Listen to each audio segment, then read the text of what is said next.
안녕하세요. 2018년 29회 공인중개사 자격시험 대회에서 부동산 학개론 과목 강의들 강사 서대순입니다. 자, 오늘은 저희들이 이제 첫 만남이네요. 첫 만남이기 때문에 앞으로 우리가 어떻게 공부할 것인가 이 어떤 학습 전략을 위해서 오리엔테이션 시간을 가지도록 하겠습니다. 부담 없이 편안한 마음으로 들어보시면 되겠습니다. 따로 필기하실 필요도 없습니다. 편안한 마음으로 들어보시면 되겠습니다. 먼저 우리가 준비하는 게 공인중개사 자격시험이죠. 이 시험은 매년 1회씩 시행이 되고 있다는 겁니다. 그래서 올해죠. 2017년 자격시험이 28회 시험이었습니다. 그리고 여러분들이 준비하시는 게 바로 2018년 29회 자격시험이다. 이렇게 보시면 되겠어요. 그럼 여튼 공인중개사 자격시험의 큰 특징이 있습니다. 큰 특징인데 공인중개사 자격시험은 이제 1차 시험과 2차 시험으로 구분이 됩니다. 1차 시험, 2차 시험으로 구분이 되는데 당연히 1차 시험, 2차 시험 어때? 모두 합격이야. 최종 합격이 되겠죠. 그래서 자격증을 받게 되는데 큰 특징 중에 하나가 1차 시험의 합격 여부와 관계없이 2차 시험을 보는 겁니다. 그래서 결국 하루에 1차 시험, 2차 시험을 모두 보게 된다는 겁니다. 그래서 여러 가지 경우의 수가 있게 되겠죠. 먼저 우리 이런 경우가 있겠죠. 1차 시험은 합격을 했습니다. 합격하고 2차 시험도 어때? 합격을 했습니다. 그럼 결국 이 같은 경우에는 최종 합격이다 할 수 있겠죠. 그래서 이제 자격증을 받게 된다는 겁니다. 그렇지만 이런 경우가 있어요. 자, 1차 시험은 합격을 했습니다. 합격했는데 2차 시험 안타깝게도 하나 딱 부족해서 불합격이라는 이야기예요. 이때는 최종 합격이다 할 수 있어요, 없어요? 없다라는 겁니다. 이때는 최종 합격이다 할 수는 없겠죠. 그렇지만 1차 합격한 부분이 1년 동안 유예가 된다는 겁니다. 그래서 다음 연도에는 1차 시험은 보실 필요 없겠죠. 2차 시험만 보셔서 합격하시면 최종 합격이다. 자격증을 받게 된다는 겁니다. 그러나 또 이런 경우가 있겠죠. 1차 시험은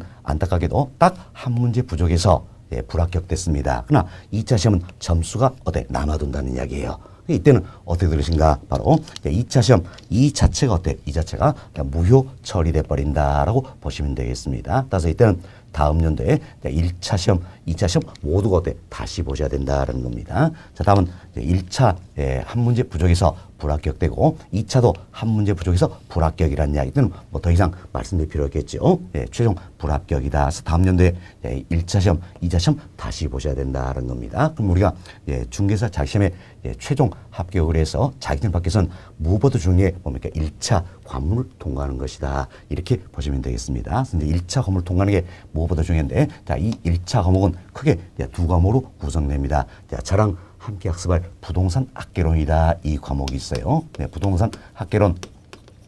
자, 이 과목이 있고, 또 한 과목이 있죠? 바로 뭡니까? 민법 및 민사특별법이다. 이렇게 해서 1차 시험은 두 과목으로 구성이 된다는 겁니다. 이때 이제 부동산 학개론, 그리고 민법 이렇게 표현해드렸는데 사실 뭐 제가 맡고 있는 과목이 부동산 학개론이다. 그래서 먼저 이렇게 판서하고 그런 건 아닙니다. 사실 학개론도 40문제 출제되고요.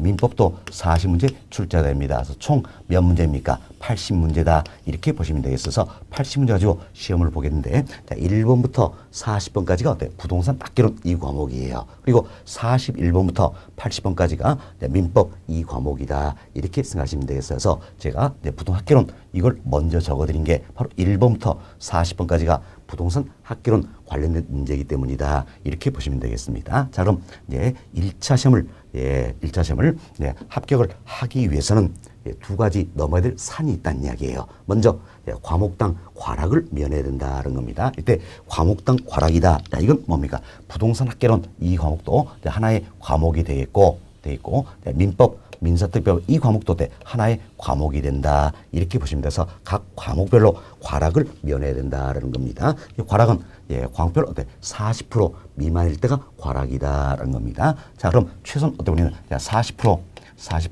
이상을 득점을 할 수 있어야 된다는 겁니다. 그럼 문항수로 따져봅시다. 40문제니까 40문제 40%면 몇 문제입니까? 16문제다. 알 수 있겠죠? 그래서 부동산 학개론 이 과목에서도 16문제 이상 득점이 돼야 된다는 이야기예요. 그래야 과락을 면할 수 있다.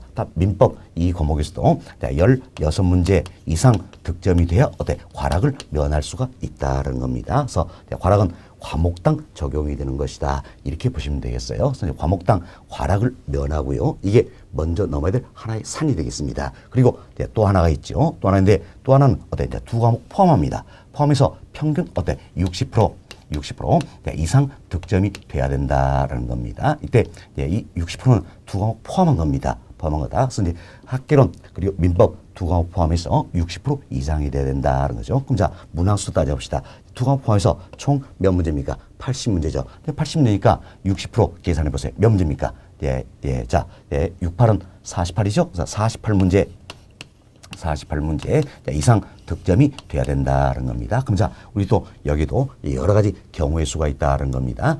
부동산학개론 이 과목에서 15문제 득점을 했습니다. 그리고 민법, 민사특별법 여기서 이제 공부 열심히 해서 35문제 이렇게 득점을 했다는 이야기예요. 그럼 합하니까 몇 문제입니까? 50문제다. 알 수 있겠죠? 50문제. 그럼 50문제니까 평균적으로 자, 두 과목 포함해서 48문제 이상 득점은 됐잖아요. 그렇지만 이 경우에는 어때? 부동산학개론 이 과목에서 한 문제 부족해서 과락이 됐다는 이야기예요. 따라서 1차 시험 합격입니까? 불합격입니까? 불합격이다. 이렇게 보시면 되겠습니다. 자, 그럼 이 경우에겠죠. 자, 학개론 이 과목에서 16문제 득점하시고, 자, 민법, 민사특별법 여기서 34문제 이렇게 득점하셨습니다. 그럼 자, 합이 몇 문제입니까? 50문제가 되겠죠? 50문제다라는 겁니다. 그럼 이때 보세요. 이제 자, 학개론 이 과목도 16문제 이상 득점했죠. 다음 민법도 16문제 이상 득점했다. 그럼 이 경우에는 과락을 면했다는 이야기예요. 면하고 합해서 어때? 50문제니까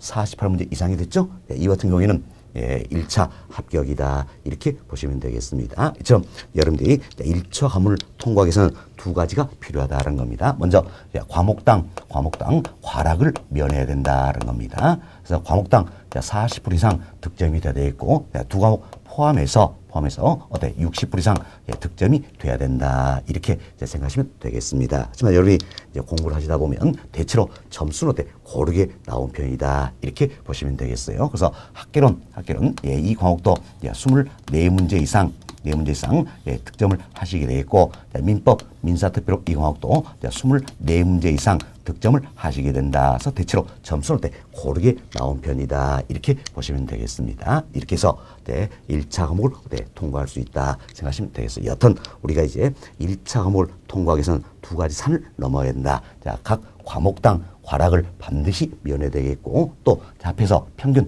60% 이상 득점이 돼야 된다는 겁니다. 자, 저랑 함께 학습할 과목이 부동산학개론이다. 이 과목이죠. 이 과목은 1차에 속해 있는 과목이기 때문에 무엇보다 중요한 과목이다. 이렇게 생각을 좀 해봅니다. 자, 이렇게 해서 저희들이 부동산학개론 이 과목도 저랑 같이 학습하면서 1차 과목을 통과하고 또 최종 합격하는 데 있어서 큰 효자 상품이 될 수 있도록 해야 되겠다. 이런 말씀을 조금 드려봅니다. 이렇게 해서 저희들이 중개사 자격시험에 간단하게 개요에 대해서 말씀을 드렸습니다. 다음은 저희들이 함께 학습할 과목은 뭡니까? 부동산 학개론이다. 이 과목이에요. 이 과목에 대해서 간략하게 이야기 좀 드리도록 하겠습니다. 자, 부동산 학개론이다. 이 과목은 자, 먼저 여기 보세요. 부동산 학문에 대해서 개괄적으로 논하자 이런 뜻이에요. 결국 학문을 다루는 과목이다라는 겁니다. 그래서 여러분들이 중개사 자격시험에서 많은 과목을 공부합니다. 자, 민법, 공법, 세법, 공시법, 중개사법 모두가 어때? 법적인 과목들이에요. 그러나 부동산 학개론이다. 이 과목은 학문을 다루는 과목이다. 그래서 다른 과목과 성격 차이가 많다라는 겁니다. 지금 학문을 다루는 과목이다 보니까 이론적인 부분들이 아주 많습니다. 이처럼 이론적인 부분들이 아주 많다. 이론적인 부분들 어떻습니까? 우리가 극복을 할 수 있어서 합격점을 받을 수 있어야겠죠? 1, 2선 어떻게 될 것인가? 먼저 원리에 대해서 철저히 이해할 필요가 있다라는 겁니다. 이해를 따라서 원리에 대해서 이해하고 이해된 내용을 어때? 숙지 내 것으로 만들어야 되겠다는 겁니다. 이때 숙지하자는 이야기는 결국 내 것으로 만든 거니까 외우자는 뜻이에요. 외우자. 외우는데 단순히 어때? 첫 글자 따가지고 외우는 단순 암기 이런 시대는 이미 지났다는 겁니다. 물론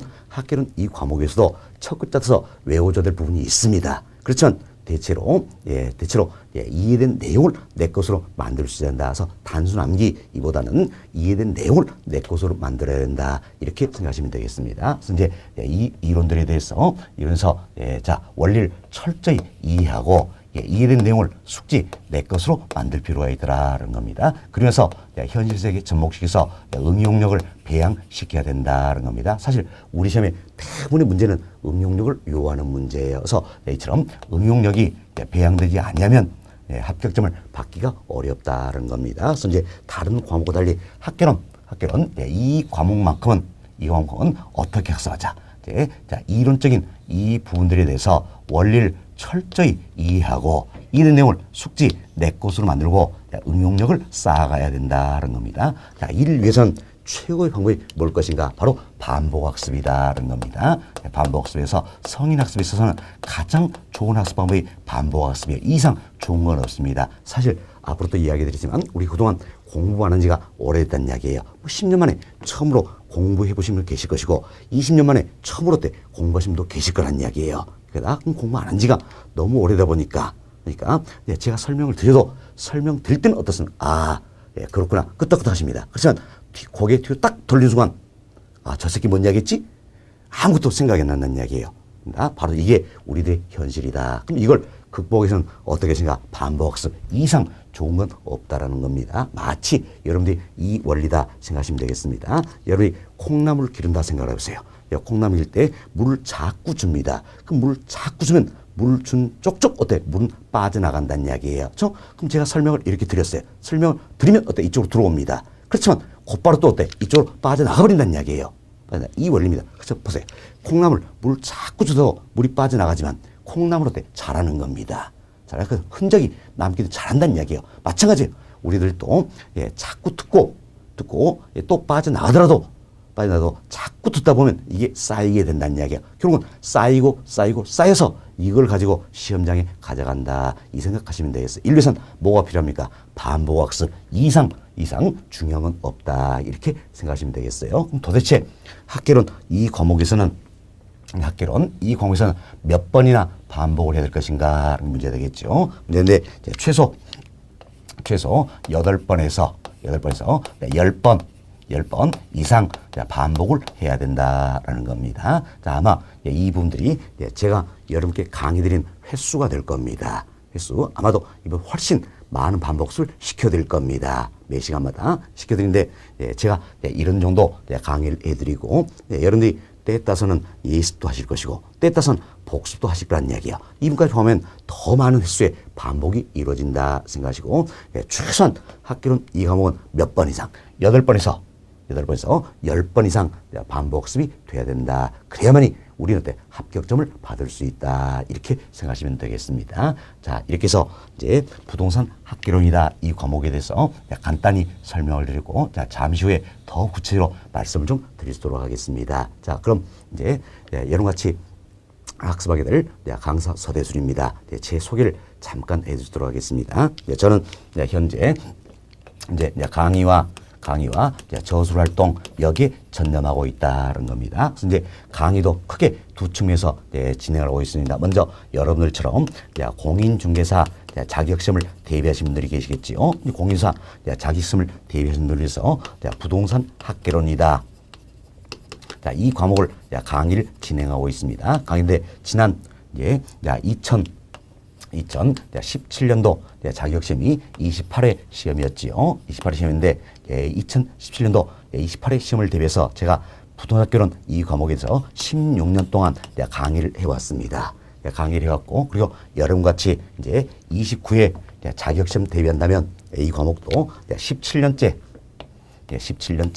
강의를 하고 있는 셈이다. 이렇게 보시면 되겠습니다. 그럼 자, 보세요. 16년 동안 연속적으로 강의를 해왔고 17년째 강의를 한다면 시장에서 검증받은 강사다. 이렇게 자부를 해봅니다. 시장에서 검증이 안 되면 어떤 하고서 저를 써줄까요? 과연 묵크랜드에서 저를 써줄까요? 아니겠지요. 그만큼 검증된 강사다. 이렇게 자부를 해본다는 겁니다. 자, 다음은 전 또 이제 금융 관련해서 강의를 좀 진행을 하고 있습니다. 그래서 이미 금융 이완해서 여러 가지 자격증들이 있어요. 자, 있는데 뭐 대표로 투자자산 운용사다 이런 자격증도 있습니다. 쉽게 표현하면 펀드 매니저예요. 네, 이 자격증을 위해서 제가 강의도 진행하고 있고 또 먼저 금융자산 관리사라든지 뭐 재무설계사다. 혹시 들어보시는지 모르겠어요.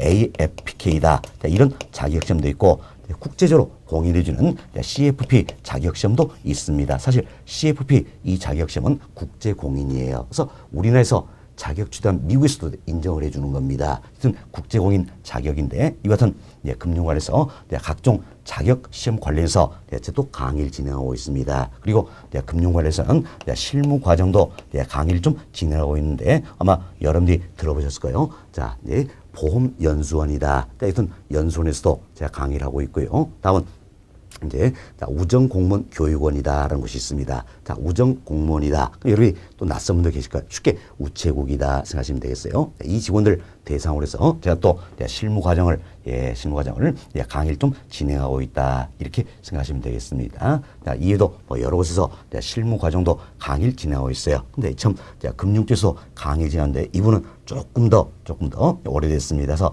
금융 쪽에서는 올해는 20년째 강의를 진행하고 있고 내년 2018년도 강의 또 계속하게 될 예정입니다. 2018년도 강의 진행되면 이분은 이제 21년째 강의를 진행하고 있다 이렇게 보시면 돼요. 그래서 저는 크게 두 측면에서 강의를 진행합니다.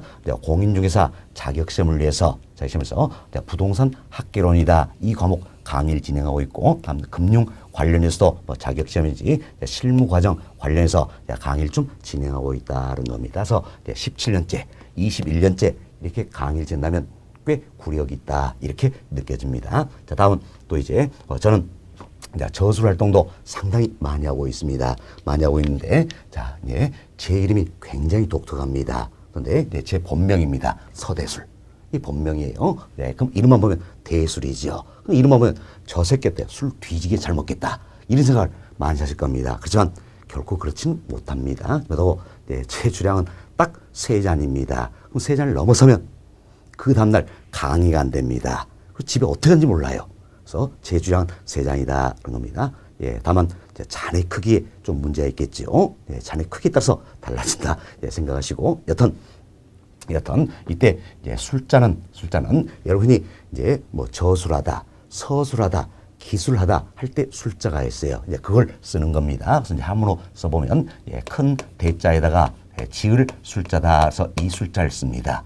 그래서 이 이름도 제 아버지께서 직접 지으신 이름이에요. 그래서 책을 많이 써서 널리 사람들 이롭게 하라. 뭐 이런 의미로 지으신 것 같습니다. 그래서 그 뜻에 부응하기 위해서 지금도 제가 저술 활동을 굉장히 많이 하고 있습니다. 많이 하고 있는데 이제 올해죠. 2017년도입니다. 2017년도 올해에도 제가 이제 새로 쓴 책이 딱 한 권 있어요. 새로 쓴 책이 딱 한 권 있습니다. 이제 공인사 자격시험을 위해서 부동학개론 이 과목에 대해서 핵심 빈출 지문집이다. 이 책을 새로 한 권을 썼었습니다.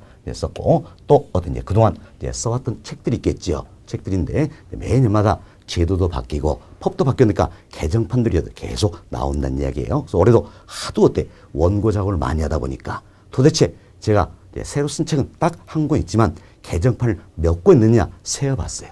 세어보니까 새로 쓴 책 딱 한 권에다가 개정판 여기에 포함하니까 모두 21권이더라고요.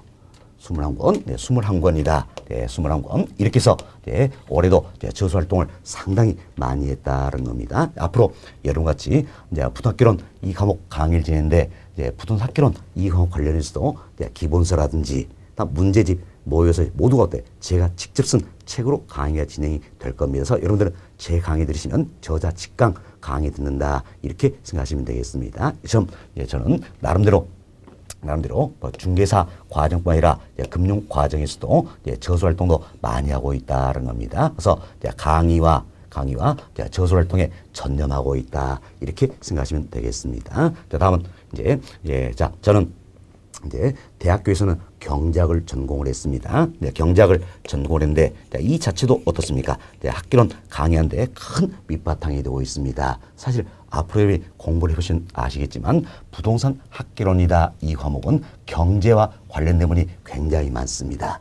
굉장히 많기 때문에 경제학을 전공했다. 이도 강의 밑바탕이 되어 있고 그리고 대학원은 건국대를 다녔습니다. 건국대 일반 대학원 다녔는데 대학원에서는 금융 투자 이쪽을 전공을 했습니다. 그래서 대학교에서는 경제학을 전공하고 건국대 일반 대학원 여기서는 금융 투자 이 분을 전공을 함으로 해서 또 우리 학개론 이 과목 강의하는데 큰 밑바탕이 되고 있다는 겁니다. 그리고 여러분들이 지금 공인중개사 자격시험에서 공부하시죠? 저도 어때요? 한때는 공인사 자격시험에서 공부도 해봤습니다.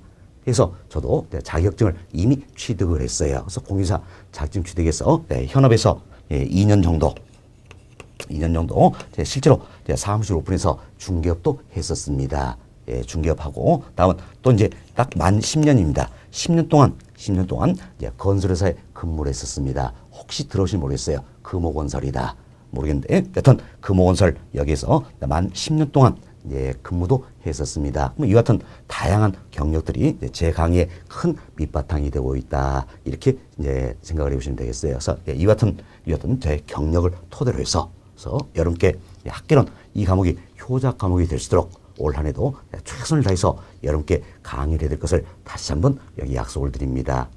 저 나름대로도 여러분께 자신 있게 말씀드리고 싶습니다. 학개론 이 과목은 제가 민법이다, 공법이다, 다른 과목은 전혀 모릅니다. 모르는데 학개론 이 과목은 없던 강사 못지않게 여러분께 강의를 자신도 있고 일타 강사다 이렇게 자부를 해본다는 겁니다. 또한 그동안 제 강의를 들었던 많은 합격생들이 저희 곁에 붙여준 별명이 있어요. 닉네임이 있습니다. 닉네임 합격의 아이콘이다. 이런 별명도 붙여주셨고 학개론의 내비게이션이다. 이런 별명도 붙여주셨다는 이야기가 이 별명에 올해도 누가 되지 않도록 여러분께 이렇게 최선을 다해서 강의될 걸 다시 한번 약속드립니다. 그리고 여러분도 마찬가지지만 저도 마찬가지예요. 마찬가지로 우리 변치 않아야 될 게 있습니다. 그래서 제가 가장 좋아하는 문구 중에 하나가 바로 이 표현입니다. 처음처럼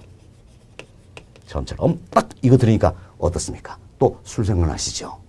그런데 처음처럼 소주 이름입니다. 그러나 한번 생각해보세요. 처음처럼 처음 같은 마음 변찮다면 우리는 무엇이든지 해낼 수 있다는 겁니다. 그래서 여러분들이서 강의를 성실해야 된다. 이 마음 저도 때 시험 볼 때까지 변찮아야 되겠죠. 그리고 또 여러분도 자격시험을 내서 굳은 마음 먹고 등록하셨다는 이야기예요. 그리고 공부 시작했습니다. 이 마음이 변찮고 내년 시험 볼 때까지 간다면 무조건 합격이다. 이런 생각을 해봅니다. 그래서 처음처럼 이 마음 변치 말자라는 겁니다. 변치 말고 시험 볼 때까지 간직하신다면 우리는 꼭 합격할 것이다. 이렇게 생각을 해봅니다. 아시겠죠? 제가 좋아하는 문구였습니다. 뭡니까? 처음처럼 변치 말자라는 겁니다. 변치 말자. 결국은 초심을 잃지 말고 시험 볼 때까지 가자. 이런 의미예요. 이런 의미. 그래서 항상 여러분들이 처음처럼 이걸 간직하시면서 학습에 임하시는 것도 하나의 방법이 된다. 이렇게 보시면 되겠습니다. 자, 이렇게 해서 제 소개도 간단히 해드렸습니다. 우리 첫 만남이니까 제 소개해드렸고 앞으로는 이런 이야기는 안 드릴 거예요. 어찌 보면 제 자랑이었다 할 수도 있겠죠. 그렇지만 앞으로는 이런 말씀 안 드릴 겁니다. 여튼 이 같은 강사와 같이 학습한다 이렇게 생각하시면 되겠습니다. 자, 그럼 이제 제 소개도 해드렸으니까 이제는 우리가 학습해야 될 과목이 있지요. 부동산 학개론이다. 이 과목이 있어요. 이 과목에 대해서 조금 더 이야기를 해주도록 하겠습니다. 자, 역시 이분도 마찬가지예요. 제가 판성 좀 해드리겠지만 필요하실 필요 없습니다. 편한 마음으로 들어보시면 될 부분입니다. 자, 우리가 함께 공부할 과목은 부동산 학개론이다. 이 과목이에요. 이 과목은 부동산 학문에 대해서 개괄적으로 논해보자 해서 부동산 학문을 다루는 과목이다라는 겁니다. 그럼 부동산 학문이 무엇 때문에 나오게 됐을까? 성립 배경부터 이해하실 필요가 있다는 겁니다. 자, 그럼 여기 보세요. 자, 우리 인간들은 부동산을 대상해서 끊임없는 행위를 가하고 있다 할 수 있겠습니다. 그래서 자, 우리 인간들은 이처럼 부동산을 대상으로 해서 끊임없는 행위를 가하고 있다는 겁니다. 자, 보세요. 우리가 지금 부동산이다 표현했습니다. 그럼 부동산이다. 어때? 명쾌한 정의는 내리지 않았어요. 그렇지만 부동산이다 하면 떠오르는 게 있습니다. 뭐가 떠오릅니까? 토지, 건물 떠오르죠? 예, 자, 여하튼 예, 토지나 건물 등 자, 부동산을 대상으로 해서 자, 우리 인간들이 행하는 행위가 있더라. 이걸 가리켜서 우리가 뭐라 표현했는가? 바로 부동산 활동이다. 이렇게 이야기하는 겁니다.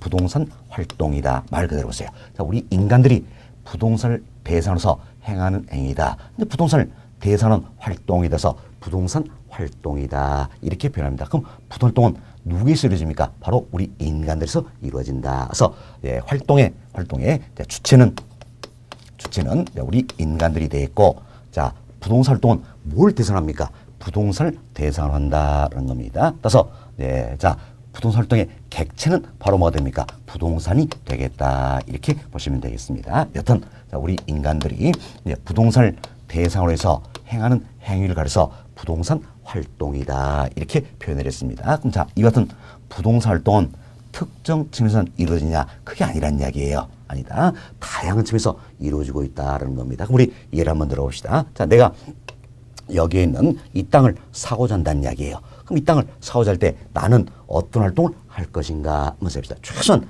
내가 사고자 하는 땅 한 번쯤은 가봅니까? 안 가봅니까? 가보겠지요. 가보겠죠. 이제 자, 그럼 내가 사고자 하는 땅 가서 땅이 어떻습니까? 울퉁불퉁하다, 평평하다 이런 부분도 때 눈으로 한번 볼 거예요. 그리고 이 땅의 모양이 정사각형인지 또는 장방형 처음부터 길게 돼 있는 건지 이것도 눈으로 살펴볼 거란 이야기예요. 또 이 토지의 주변에는 어떻게 이용되고 있느냐 살펴보겠죠. 참 있는 그대로의 모습을 바라본다는 겁니다. 자, 이걸 가리켜서 우리가 이제 흔히 물리적 측면이다 이렇게 이야기합니다. 그래서 앞으로 우리가 물리적이다 이 표현을 많이 쓸 거예요. 말씀인데 물리적이다 이 표현 나오면 여러분들한테 있는 그대로다 이렇게 생각하시면 되겠어요. 그래서 있는 그대로다 이렇게 보시면 되겠습니다. 자, 참 물리적 측면이다. 그런데 여기에 토목공학이나 건축공학, 좀 공학적인 부분까지 가면서 좀 더 넓게 표현하면 기술적 측면이다라고 이야기합니다. 기술적 측면이다. 그래서 넓게 표현하면 기술적 측면이 되어 있고 좁게 표현하면 물리적 측면이 된다는 겁니다. 그럼 좀 물리적 측면, 이분은 눈으로 보면 보입니까? 안 보입니까? 보이죠? 자, 보세요. 땅이 울퉁불퉁한지 평평한지 볼 수가 있다는 이야기예요. 보인다. 이런 의미에서 형태가 있다. 그래서 이제 유형적 측면이다. 이렇게 표현하는 겁니다. 자, 이는 형태가 있다. 그래서 유형적 측면이다. 이렇게 표현되고 있다는 겁니다. 자, 다음은 그래서 이제 내가 이 땅을 사고자 하는데 땅 주인이 30억 달러라는 겁니다. 그럼 내가 덥석 30억 주고 땅 살까요? 아니겠죠? 과연 30억을 지불할 만한 가치가 있는지 없는지 검토해 보겠죠. 참 가격 등과 관련된 측면이 있다는 겁니다. 이를 어때? 우리가 경제적 측면이다 이렇게 이야기합니다. 그럼 참 경제적 측면 이 자체는 눈으로 보면 보입니까? 안 보입니까? 안 보이더라는 이야기예요. 저도 땅 보러 많이 다녀봤어요. 땅 보러 갔는데 이 땅의 가치가 얼마다 써져 있는 거 한 번 못 봤다는 이야기예요. 그럼 눈으로 보면 보이지 않는다. 그래서 쉽게 이상하지 않냐? 형태가 없다. 이래서 이 같은 경제 측면 무형적 측면이다 이렇게 표현하는 겁니다. 다음 내가 이 땅을 사기 위해서 최소한 등기부 한 번쯤은 떼볼 거란 이야기예요. 그렇죠? 그래서 소유자는 누구이고 자, 어떤 권리가 설정되어 있는가 검토를 보겠죠. 참 권리, 제도, 법 이와 관련된 측면을 가리켜서 우리가 법률적 측면이다 이렇게 이야기하는 겁니다. 여튼 법률 측면 이 자체도 눈으로 보면 보입니까? 안 보이죠? 우리는 등기보다 여튼 공적인 장부를 통해서 확인한다는 겁니다. 따라서 이도 무형적 측면에 해당한다는 겁니다. 자, 이렇게 해서 저희들이 이제 세 측면을 말씀을 드렸어요. 자, 물리적 측면이다. 조금 더 넓게 표현하면 기술적 측면이 되겠지요. 자, 다음은 경제적 측면이다. 법률적 측면이다. 참 세 측면을 이야기해 드렸습니다. 그럼 자, 보세요. 내가 이 땅을 사기 위해서 이 중에 안 하는 게 있어요, 없어요? 없죠? 이 땅을 사기 위해서 A처럼 물리적 측면, 경제 측면, 법률 측면에서 활동을 하게 된다는 이야기예요. 따라서 부동산 활동이다 이 자체는 특정한 측면에서는 이루어지는 게 아니라 시험 다양한 측면에서 이루어지고 있다는 이야기예요. 자 보세요. 부동산 활동이 다양한 측면에서 이루어져 있기 때문에 우리가 어때? 부동산을 바라볼 때는 다양한 측면을 바라볼 수 있어야 된다는 겁니다. 지금 다양한 측면을 바라본다. 이것은 인식의 사고를 가리켜서 우리가 복합 개념이다 이렇게 표현하는 겁니다. 자, 복합 개념이다. 그래서 앞으로 이 표현도 많이 쓸 겁니다. 말씀인데 자 보세요. 복합 개념이다. 이건 뭐를 말하는 것인가? 부동산을 바라볼 때는 다양한 측면을 바라본다. 이 같은 인식의 사고를 말한다는 겁니다. 크게 세 측면이 있죠. 자, 물리적 측면, 넓게 표현은 기술적 측면이죠. 경제적 측면, 법률적 측면이다. 이때 물리적 측면, 이는 어때? 유형적 측면이 되겠죠. 경제 측면과 법률 측면, 무형적 측면이다. 좀 다양한 측면을 바라보자. 이 같은 인식의 사고를 우리가 복합 개념이다. 이렇게 이야기합니다. 따라서 부동산 학문도 다양한 측면을 바라볼 수 있어야 되겠지요. 그래서 결국 이 세 가지가 여기는 자, 물리적 측면, 경제 측면, 법률 측면 이 세 가지가 결국은 뭡니까? 부동산 학문의 3대 측면이 된다. 이렇게 보시면 되겠어요. 이 세 가지가 부동산 학문의 3대 측면이 된다. 그래서 앞으로 우리가 학문을 배우면서 어때? 때에 따라서 어때? 기술적 측면, 경제 측면, 법률 측면 이처럼 이 부분들이 굉장히 많이 나오고 있다는 겁니다. 그래서 기술적 측면, 경제 측면, 법률 측면 이 세 가지가 결국 부동산 학문의 3대 측면이 된다. 이렇게 보시면 되겠습니다. 자, 이렇게 해서 우리가 부동산 활동에 대해서 간단하게 말씀을 좀 드렸습니다. 그럼 처음 부동산 활동으로 인해서 그래서 부동산이 우리에게 또 보여주는 모습들이 있더란 이야기예요. 이걸 가려서 우리가 뭐로 표현하냐? 부동산 현상이다. 이렇게 표현하는 겁니다. 부동산 현상이다. 자, 부동산이 우리 인간들에게 보여주는 모습이다. 그래서 부동산 현상이다. 이렇게 표현하는 겁니다. 자, 그럼 우리가 하나의 예를 한번 들어봅시다. 나도 이 땅을 사기 위해서 땅 보러 갔죠. 그렇지만 또 다른 사람들도 이 땅 사기 위해서 땅 보러 온다는 이야기예요. 그럼 자, 땅 보러 오는 사람들이 많을수록 땅 주인은 땅값을 높일까요? 낮출까요? 높이겠지요. 결국 사고 전 사람이 많을수록 가격은 어때? 상승한다는 이야기예요. 이 자체가 부동산이 우리에 보여주는 하나의 모습이 된다는 겁니다. 바로 뭡니까? 부동산 현상이 날 수 있겠죠. 또 우리 쉽게 이런 예를 듭시다.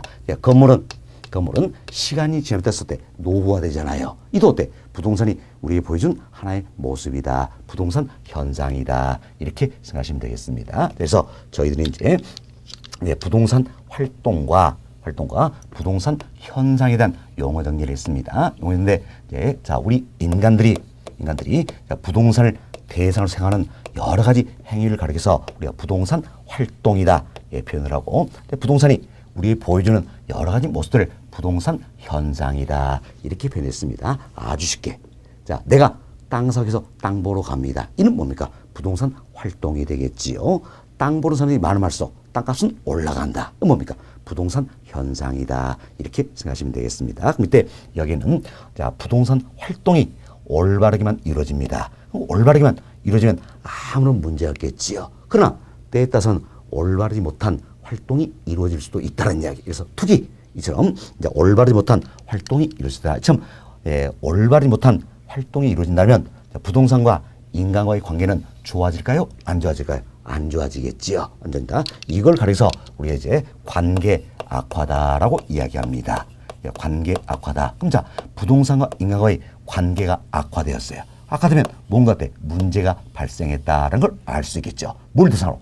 부동산을 대상으로 해서 문제가 발생했다는 겁니다. 그래서 이를 우리 이제 부동산 문제다 이렇게 표현한다 보시면 되겠습니다. 부동산 문제다. 결국 자, 여기는 자, 부동산 문제는 자, 올바르지 못한 부동산 활동으로 인해서 부동산과 인간과의 관계가 악화되는 여러 가지 모습을 말한다라는 겁니다. 자, 그럼 보세요. 부동산 문제가 발생하면 보고만 있을 수는 없다라는 이야기예요. 그럼 부동산 문제를 해결하기 위해서 노력을 해야 되겠죠. 결국 부동산 문제를 해결하는 이야기는 부동산과 인간과의 어때? 관계를 개선시키고자 합니다라는 겁니다. 그럼 관계 개선을 위한 즉 부동산 문제를 해결하기 위한 노력은 누가 해야 됩니까? 우리 인간들이 해야 된다. 그래서 정부도 공적인 노력을 하겠지만 우리 자신도 노력을 해야 된다는 이야기예요. 자, 인류에서는 이론적인 토대가 되게 필요하더라.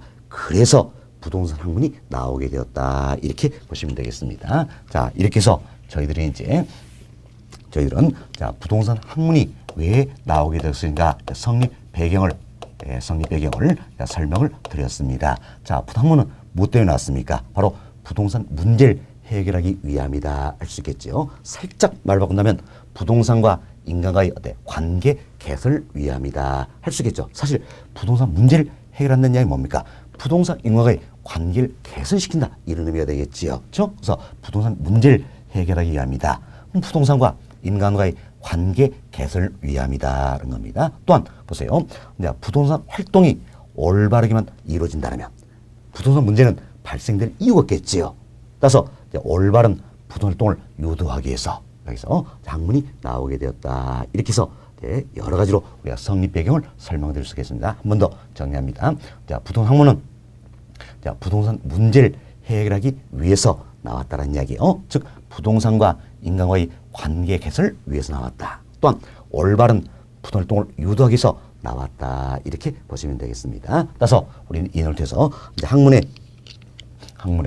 연구 목적을 살펴볼 수가 있다는 겁니다. 결국 학문의 연구 목적은 어디에 나옵니까? 자, 부동산 문제를 해결하기 위함이죠. 결국 부동산과 인간과의 관계 개선을 위함이다라고 보시면 되겠습니다. 자, 다음은 올바른 부동산 활동을 유도하기 위함이다 할 수 있겠죠. 이걸 학자들은 이렇게 표현합니다. 자, 부동산 활동에 능률하다라고 표현합니다. 자, 부동산 활동에 능률하다 이렇게 표현하는데, 자 보세요. 자, 부동산 활동을 능률적으로 올바르게 하자는 이야기예요. 자, 능률적으로 하자는 이야기는 결국 효율적으로 하자 그 얘기예요. 그래서 학문이 추구하는 최우선의 가치는 어디에 있습니까? 바로 효율성에 있다 이렇게 보시면 되겠습니다. 자, 이처럼 학문의 연구 목적은 부동산과 인간과의 관계 개선에 있다. 부동산 활동에 능률화에 있다는 겁니다. 결국 부동산 활동을 능률적으로, 효율적으로, 즉 올바르게 하자. 여기에 연구 목적이 있다. 이렇게 보시면 되겠습니다. 결국 저희들이 이야기했던 자, 부동산 학문이 왜 나오겠습니까? 성립 배경 이 자체가 학문의 연구 목적이 되는 것이다. 이렇게 보시면 되겠습니다. 자, 그럼 우리가 연구 목적을 살폈습니다. 그럼 뭘 연구할 것인가? 학문의 연구 대상이 있다라는 겁니다. 학문의 연구상이 있다. 자, 보세요. 부동산 학문은 자, 보세요. 부동산 활동을 능률적으로 하자. 이를 연구 목적으로 하고 있다는 이야기예요. 그럼 활동을 능률적으로 하자, 효율적으로 하자. 여기에 연구 목적이 있다는 이야기예요. 따라서 뭘 연구해야 됩니까? 토지나 건물, 부동산 그 자체를 연구할까요? 아니겠지요. 아니겠죠. 뭘 연구합니까? 바로 부동산 활동을 연구 대상으로 한다는 이야기예요. 그렇죠? 그래서 토지나 건물 그 자체가 연구 대상이 되는 건 아니란 이야기예요. 이처럼 토지나 건물 대상으로 하는 우리 인간들의 여러 가지 행위, 부동산 활동 이 자체가 학문의 연구 대상이 되는 것이다. 이렇게 보시면 되겠습니다. 그래서 이제 학문의 연구 대상은 부동산 활동이다. 이렇게 보시면 되겠어요. 무엇 때문에 있습니까? 바로 학문의 연구 목적이 어디에 있다? 바로 부동산 활동을 능률적으로 하자. 여기에 연구 목적이기 때문에 뭘 연구합니까? 바로 부동산 활동을 연구하게 된다. 그래서 토지나 건물 이 같은 부동산 그 자체를 연구하는 게 아니라 바로 부동산 활동을 연구 대상으로 삼고 있다는 겁니다. 다음 보세요. 또 부동산 활동을 능률적으로 하기 위해서는, 자, 효율적으로 해서는 부동산 현상을 정확히 인식할 수 있어야 되는 겁니다. 우리 이런 이야기 들었죠. 사고 사람이 많을수록 가격은 올라간다. 이는 부동산 현상이라고 했어요. 이걸 내가 이해하지 못한다면 활동을 올바르게 할 수는 아니겠지요. 그래서 부동산 현상을 정확히 인식할 필요가 있더라서 학문의 연구상 등은 부동산 활동과 부동산 현상이다. 이렇게 보시면 되겠습니다. 그래서 부동산 활동을 올바르게 하기 위해서는 현상을 정확히 인식할 필요가 있다는 겁니다. 그래서 부동산 활동과 부동산 현상이 학문의 연구상이 되고 있다. 이렇게 보시면 되겠네요. 결국 우리가 이 내용을 통해서 부동산 학문에서 정의를 내려볼 수가 있다는 겁니다. 자, 부동산 학문은 부동산 활동과 부동산 현상을 연구 대상하는 것은 종합응용과학이다. 이렇게 해서 간단하게 학문의 정의를 내려볼 수 있다는 겁니다. 자, 그럼 우리가 이제 이 내용을 통해서 부동산 학문이 어떠한 영역으로 구성되어 있는가 살펴보도록 하겠습니다. 자, 보세요. 학문의 연구사이 뭡니까? 부동산 활동과 현상이다라는 거죠. 밑에 이 부동산 활동을 분류하는 견해도 학자에 따라서 아주 다양합니다. 근데 그 중에 가장 대표되는 견해 중 하나가 부동산 활동을 소유 활동과 거래 활동으로 분류하는 견해가 되겠습니다. 이때 소유 활동이라는 것은 내가 가지고 있으면서 행할 수 있는 활동이다라는 겁니다. 자, 그럼 한번 생각해봅시다. 내가 땅 가지고 있어요. 땅 가지고 있으면 뭘 할 수 있습니까? 이용할 수 있겠지요. 이용할 수 있다. 그래서 이처럼 이제 이용 활동이다라는 게 있네요. 또 땅 가지고 있으면 개발할 수 있겠지요. 개발 활동이다. 다음 관리 이루어져야 되겠죠. 관리 활동이다라는 겁니다. 이처럼 이용 활동, 개발 활동, 관리 활동, 이분들이 소유 활동의 대표적인 영역들이 되겠다는 겁니다. 다음은 거래 활동 한번 살펴봅시다. 거래 활동은 뭡니까? 사고 파는 거죠. 흔히 우리가 사고 판다. 이걸 어때? 취득 그리고 처분 이렇게 표현하지요. 그렇지만 앞으로 또 배우겠죠. 부동산은 사과 이처럼 일반자 다른 여러 특성이 있다는 이야기예요. 자, 생각해보세요. 사과는요, 먹어버리면 그만이지요. 먹어버리면 그만이다. 그렇지만 부동산은 토지나 건물은 오래 쓸 수 있기 때문에 돈 받고 빌려줄 수가 있다는 이야기. 결국 임대차가 이루어진다는 겁니다. 그래서 자, 거래 활동에서는 취득, 처분, 임대차 이와 관련된 여러 활동들이 거래 활동에 해당이 된다. 그래서 거래 활동 영역도 굉장히 광범위하다는데 우리 몇 가지만 말씀을 좀 드리도록 하겠습니다. 먼저 내가 땅을 좀 사고자 한다는 이야기예요. 땅을 좀 사고자 한다. 아무 땅이나 사는 겁니까? 아니겠지요. 그죠? 어디에 있는 땅을 사야 될 것인가? 이것부터 고민을 하게 된다는 겁니다. 자, 이 같은 활동을 하기 위해서 우리가 입지 선정 활동이다. 이렇게 이야기하는 겁니다. 자, 입지 선정 활동이다. 결국 입지는 뭡니까? 들어설 자리를 찾는 활동이다라는 얘기. 어디에 들어서는 게 좋을 것인가? 이처럼 들어설 자리를 찾는 것이다라는 겁니다. 이도 취득을 해서 필요하다 할 수 있겠죠. 자, 다음은 그럼 여기엔 땅을 사야 되겠다. 판단이 됐습니다. 다음은 어땠지? 과연 이 땅이 가치가 얼마 될 것인가 평가할 수 있어야 되겠지요. 그래야지 내가 적정한 가격을 집으로 살 수 있겠지요. 그래서 취득 1에선 가치를 평가한다. 결국 감정평가 이도 필요하다는 겁니다. 감정평가 활동도 필요하다. 이렇게 보시면 되겠습니다. 자, 다음 또 내가 이 땅을 사기 위해서 최소한 등기부 이런 걸 검토해서 그래서 법적인 측면에 하자가 있는지 고려할 필요 있겠죠. 그래서 이 같은 활동을 우리가 뭡니까? 관리 분석 활동이다. 이렇게 이야기하는 거죠. 관리 이도 취득 관리에서 필요한 활동이 되겠지요. 자, 다음은 다 좋다는 이야기. 다 좋은데 내가 30억을 주고 사야 되겠다. 30억 주고 사야겠다. 그래서 내 호주머니를 털털 털어보니까 20억밖에 없어요. 그럼 살 수 있어요, 없어요? 없지요. 그럼 나머지 10억을 끌어와야 된다는 얘기예요. 자금을 융통해야 된다는 겁니다. 이처럼 자금을 융통을 우리가 금융 활동이다. 이렇게 이야기합니다. 여러분들이 금융 많이 들어보시죠? 금융은 자금 융통의 약자예요. 그래서 취득 인류에선 자금 융통 이도 필요하다라는 겁니다. 필요하다. 자, 이렇게 해서 토지를 취득을 했습니다. 취득 이후에 어떻습니까? 이 땅 위에 이처럼 건물 하나 지었다는 이야기예요. 이 건물 경우에 따라서 분양할 수도 있고 또 임대할 수도 있겠지요. 분양할 수도 있고 임대할 수도 있다. 즉 처분 또는 임대차 이루어진다는 이야기예요.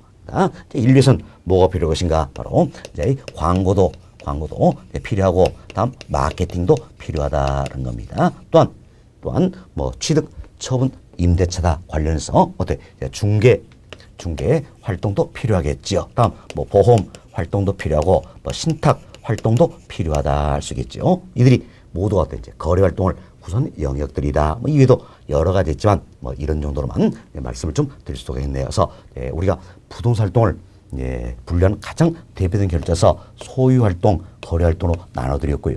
소유 활동에는 대표적으로 이용 활동, 개발 활동, 관리 활동 등이 있다. 그리고 거래 활동에는 입지 선정 활동, 관리 분석 활동, 금융 활동, 광고, 마케팅 등이 있다 이야기 드렸습니다. 다음, 자, 이 같은 자, 부동산 활동을 올바르게 하기 위해서는 부동산 현상을 정확히 인식할 필요가 있다는 이야기. 참, 부동산 현상을 정확히 인식하기 위해서는 기초적인 지식들이 있어야 되겠다라는 겁니다. 그래서 우리가 이제 부동산이 뭘 것인가 이것부터 이해할 수 있어야 되겠죠. 부동산의 개념도 알고 있어야 되겠고, 현실적으로 부동산을 어떻게 분류하고 있느냐, 분류 방법, 그리고 부동산은 사과 이처럼 일반자 다른 여러 특성들이 있다라는 겁니다. 그래서 부동산 특성 이도 이해할 수 있어야 되겠지요. 이 같은 분들이 이해가 돼야지 현상을 정확히 인식하고 활동을 올바르게 할 수가 있다는 겁니다. 또한 우리가 현상을 정확히 인식해서는 경제 관련된 지식도 필요하다는 이야기에서 경제의 가장 기초화된 원리가 바로 뭡니까? 수요 공급이에요. 수요 공급이다 이렇게 보시면 되겠습니다. 수요 공급 이론도 우리가 이제 알아야 될 필요가 있겠죠. 다음은 이제 경기가 어떻게 흘러가고 있다. 이분도 알 필요가 있겠죠. 경기 변동. 다음은 이제 수요 공급이 지속적으로 이루어집니다. 그래서 가격이 결정된 경우를 흔히 우리가 시장이다 이렇게 표현해요. 시장에 관련된 기초적인 지식도 있어야 되겠죠. 자, 다음은 이제 정부의 정책도 이해할 수가 있어야 된다는 이야기. 자, 보세요. 정부의 정책을 이해하지 못한다면 활동을 올바르게 능동적으로 할 수 있어요, 없어요? 없다라는 이야기예요. 정부의 정책도 이해할 필요가 있다는 겁니다. 다음, 다섯 번째로 부동산은요. 경우에 따라서는 투자의 수단도 된다는 이야기예요. 지금 투자의 수단이 되기도 하기 때문에 투자와 관련된 기초적인 지식도 있어야 된다는 겁니다. 있어야 한다.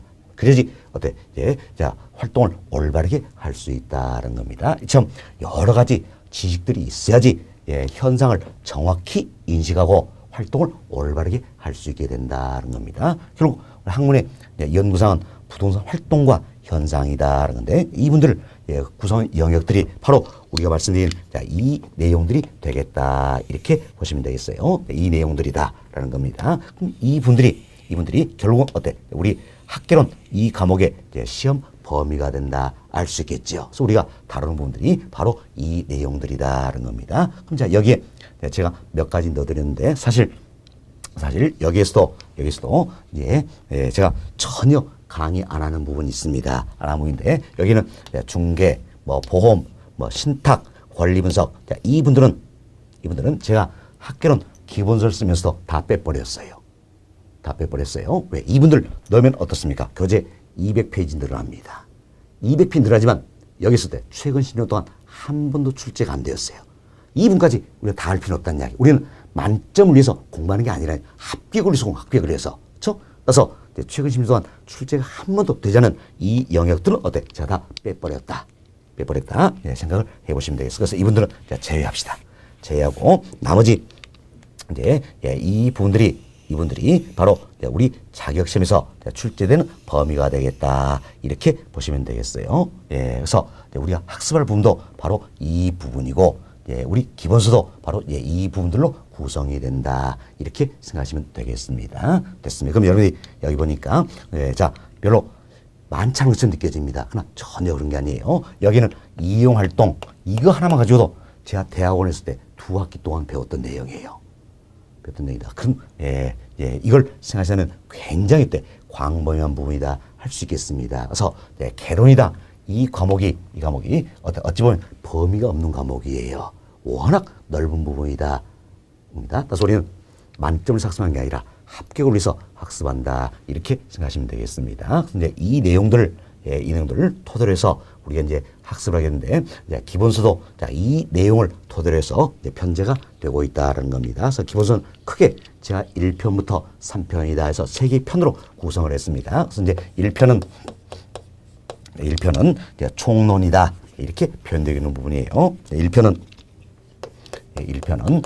부동산학 총론이다. 이런데 총론은 학문 전반적으로 영향을 미친 부분들을 의미하는 겁니다. 그래서 1편 총론은 크게 1장부터 3장까지 3개의 장으로 구성을 해드렸습니다. 자, 1장은 부동산 학문에 대해서 다루는 부분이 되겠고, 2장은 부동산의 개념과 분류 방법, 그리고 3장은 부동산의 특성을 다루고 있다. 이렇게 보시면 되겠습니다. 자, 그리고 2편입니다. 자, 2편은 이제 부동산 강론이다. 이렇게 구성이 됩니다. 강론은 뭡니까? 각각의 파트를 논한다. 이런 뜻이에요. 그럼 자, 나머지 이분들이 어때? 각각의 파트다. 할 수 있겠지요. 그렇죠? 자, 2편은 각각의 파트를 논한다. 해서 우리 기본서는 1장부터 9장까지 9개 장으로 구성이 되어 있습니다. 1장은 수용급 이론에 대해서 다루고 있는 부분입니다. 2장은 경기변동 이론, 3장은 시장론, 다음 4장은 입지 선정 이론이 되겠습니다. 5장은 정책론, 6장은 투자론, 7장은 금융론입니다. 금융론, 그리고 8장은 이용 개발론, 그리고 9장은 관리, 그리고 광고 마케팅론이다. 이렇게 해서 2편 강론은 1장부터 9장까지 9개 장으로 구성을 해드렸습니다. 그리고 이제 3편 별도로 뺐습니다. 빼서 3편은 감정평가론이다. 이렇게 해서 감정평가론 별도로 빼서 왜? 워낙 양도 많기 때문에 이점 감정평가 이 부분 관련돼서 별도로 빼서 3편 여기에 설명을 좀 해드리고 있다는 겁니다. 그래서 3편 여기서도 이제 1장부터 5장까지 5개 장으로 구성을 해드렸어요. 1장에서는 감정평가 기초 이론을 다루고 있고요. 2장은 부동산 가격 이론에 대해서, 3장은 지역 분석, 그리고 개별 분석 관련된 내용들이 되겠습니다. 4장은 감정평가 방식입니다. 평가 방식. 그리고 5장은 부동산 가격 공시제도다. 이렇게 해서 3편은 5개 장으로 구성이 되고 있다는 겁니다. 그래서 우리 교재는 1편부터 3편까지 구성이 되어 있다고 생각하시면 되겠습니다. 자, 1편은 1장부터 3장까지, 2편은 1장부터 9장, 3편은 1장부터 5장 이렇게 구성이 되어 있다는 겁니다. 그럼 우리가 학문의 영역들을 조금 살펴봤습니다. 살펴보고 우리 시험범위다, 교재 구성이다 이야기도 좀 해드렸어요. 그럼 이 내용을 보니까 대체로 이론적인 부분들이 너무너무 많다는 걸 알 수 있겠지요. 자, 보세요. 수용급 이론이다, 경기변동 이론이다, 시장 이론이다, 정책 이론, 투자 이론, 자, 이용 개발 이론, 관리 이론, 다음 금융 이론, 모두가 이론적인 부분들이죠. 그죠? 이처럼 이론적인 부분이 많기 때문에 학교는 이 과목만큼은 다른 과목에 비해서 다른 성격이 있다는 이야기예요. 그래서 어떻게 학습하자? 우리가 원리에 대해서 철저히 이해하고 이 내용을 숙지 내 것으로 만들고 응용력을 배양시켜서 합격점을 받을 수 있어야 되겠다. 이래선 뭐가 필요하다? 반복 학습이 필요하다는 겁니다. 최소 몇 번입니까? 8번에서 10번 이상 반복 학습이 필요하다는 겁니다. 자, 이렇게 해서 저희들이 이제 학습하게 될 부동산 학개론이다. 이 과목에 대해서 구체적으로 소개를 좀 해드렸습니다. 소개드리고, 다음 시간에는 여러분과 같이 그럼 이 같은 부동산 학개론 이 과목에서 우리 합격점을 막기 위해서는 어떻게 되는가? 항상 우리는 이제 합격이 목표이기 때문에 전략과 전술을 잘 세워야 된다. 그래서 다음 시간에는 우리 합격을 위한 전략 몇 가지를 소개를 좀 해드리도록 하겠습니다. 이번 시간은 여기까지 진행하도록 하겠습니다.